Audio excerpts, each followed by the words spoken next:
ये कहानी है 10 चोरों की जो अपने अपने क्षेत्र के माहिर थे। इन चोरों ने मिलकर एक ऐसा प्लान बनाया जिसे दुनिया की सबसे बड़ी चोरी कहा गया। इस मिशन का नाम था आखिरी खेल। लेकिन ये खेल इतना आसान नहीं था। इसमें 2 चोरों की जान चली गई और बाकी के 8 अपने जीवन के सबसे बड़े खतरे से बच निकले। भूमिका साल 2025, मुंबई का सबसे बड़ा बैंक इंडिया इंटरनेशनल बैंक। इस बैंक की तिजोरी में दुनिया भर के करोड़ों रुपए और हीरे जवाहरात रखे गए थे। ये वही बैंक था जहां किसी ने आज तक चोरी करने की हिम्मत नहीं की थी, क्योंकि उसकी सुरक्षा प्रणाली अत्याधुनिक थी। लेकिन रघु, जो इस गैंग का लीडर था, उसे यकीन था कि वह इस बैंक को लूट सकता है।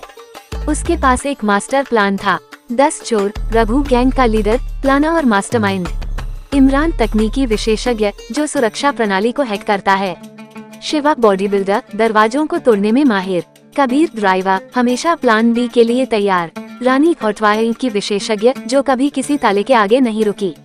मुकुंद एक्सप्लोसिव विशेषज्ञ। जीशान मास्टर चोर जो बिना किसी आवाज के अपने काम को अंजाम देता था।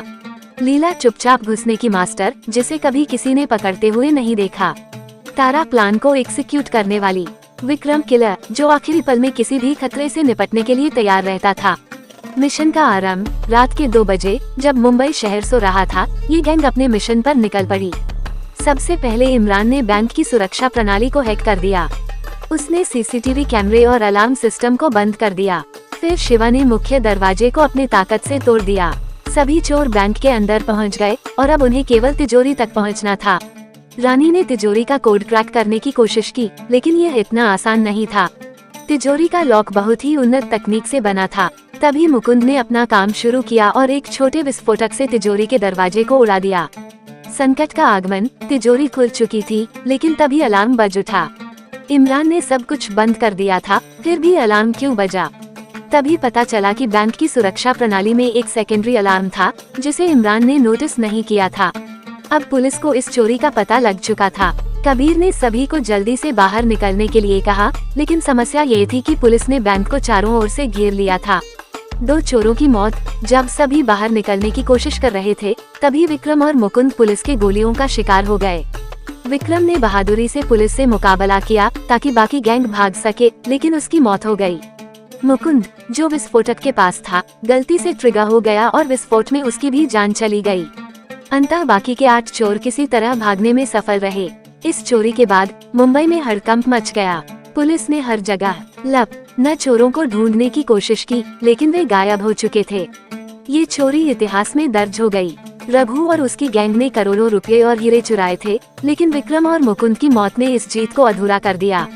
आखिरी खेल अब एक कहानी बन चुकी थी, लेकिन ये कहानी इस बात का सबूत थी कि कोई भी योजना कितनी भी परफेक्ट क्यों ना हो, हमेशा कुछ न कुछ अनदेखी रह जाती है।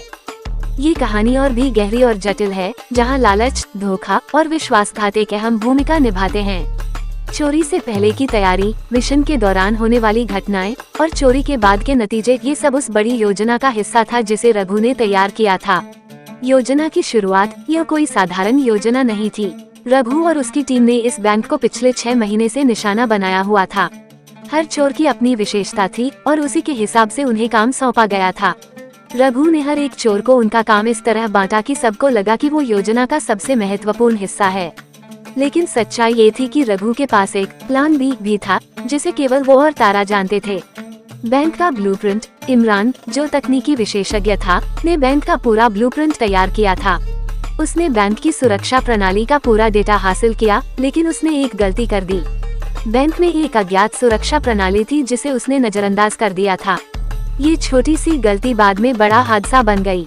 बैंक के चारों ओर अत्यधिक सुरक्षा कैमरे थे। इमरान ने कैमरों की फीड को एक नकली फुटेज से रिप्लेस कर दिया ताकि असली फुटेज कोई न देख सके। रानी और शिवा ने ताले और दरवाजों का काम संभाल लिया। बैंक के अंदर रात के समय बैंक के अंदर घुसना पहली चुनौती थी, लेकिन उन्होंने इसे आसानी से पार कर लिया। सब कुछ ठीक चल रहा था और वो तिजोरी तक पहुंच गए। यहाँ पर असली मुश्किलें शुरू हुई। तिजोरी का लॉक 8 कोड का था, जो केवल कुछ ही लोगों को पता था। रानी ने कोड को क्रैक करने में काफी समय लगाया, लेकिन जैसे ही उसने आखिरी नंबर को डाला, तिजोरी खुलने के बजाय एक दूसरा अलार्म बज उठा। यह एक असफलता थी, क्योंकि यह प्लान का हिस्सा नहीं था। संकट का बढ़ना। जब अलार्म बजा तो पुलिस को फौरन इसका पता चल गया। बैंक की लोकेशन और उसमें लगे सेंसर्स से पुलिस का जवाबी हमला तेज हो गया। रघु ने तुरंत अपने प्लान बी को लागू किया। वह जानता था कि बाहर निकलने का रास्ता नहीं होगा, इसलिए उसने पास के एक पुराने सीवर सिस्टम का इस्तेमाल करने की योजना बनाई थी। ये सीवर सिस्टम बैंक के नीचे था और उसी से वो भागने का इरादा रखता था। विश्वासघात। जब सब लोग बैंक से बाहर निकलने के लिए सीवर सिस्टम की तरफ दौड़ रहे थे, तब तारा और रघु ने अचानक कुछ ऐसा किया जिसकी किसी ने उम्मीद नहीं की थी। तारा ने बाकी के सदस्यों से कहा कि वो सब पहले जाएं, लेकिन जैसे ही बाकी सदस्य सीवर में घुसे, रघु ने वहां एक बम सेट कर दिया। वो बम बाकी बचे चोरों के लिए एक जाल था। रघु और तारा को पता था कि सभी 10 चोरों के साथ चोरी को अंजाम देना मुश्किल होगा, इसलिए उन्होंने प्लान बी में उन सभी को धोखा देने का निर्णय पहले ही कर लिया था। मौत और भागना। सीवर में घुसते ही विस्फोट हुआ और विक्रम और मुकुंद उसकी चपेट में आ गए। पुलिस पहले से ही मौके पर पहुंच चुकी थी और गोलियां बरसाने लगी। विक्रम ने बचने की बहुत कोशिश की, लेकिन उसकी मौत वहीं हो गई। मुकुंद विस्फोट की वजह से घायल हो चुका था और जल्द ही उसकी भी मौत हो गई। रघु और तारा इस दौरान बैंक की एक अलग टनल के जरिए बाहर निकल चुके थे। बाकी बचे सदस्य किसी तरह भागने में सफल रहे, लेकिन विक्रम और मुकुंद की मौत के बाद उनके लिए ये जीत भी हार जैसी बन गई। अंत में क्या हुआ? इस बड़ी चोरी के बाद रघु और तारा ने माल का बंटवारा किया और अलग अलग दिशाओं में चले गए। रघु ने दुनिया के सबसे बड़े हीरे और करोड़ों रुपए अपने पास रख लिए और एक नई पहचान के साथ विदेश भाग गया। तारा ने भी अपने हिस्से के साथ एक नई जिंदगी शुरू कर दी। बाकी बचे सदस्य इमरान, शिवा, कबीर, रानी, जीशान और लीला हालांकि भागने में सफल रहे, लेकिन अब उन्हें पुलिस और अपराधी दोनों से बचकर रहना था। इस चोरी के बाद सभी ने अपने रास्ते बदल लिए, लेकिन उनका नाम इतिहास में दर्ज हो गया। आखिरी खेल एक मिसाल बन चुका था कि कोई भी प्लान कितना भी चालाक क्यों ना हो, उसमें धोखा और लालच सब कुछ बदल सकता है।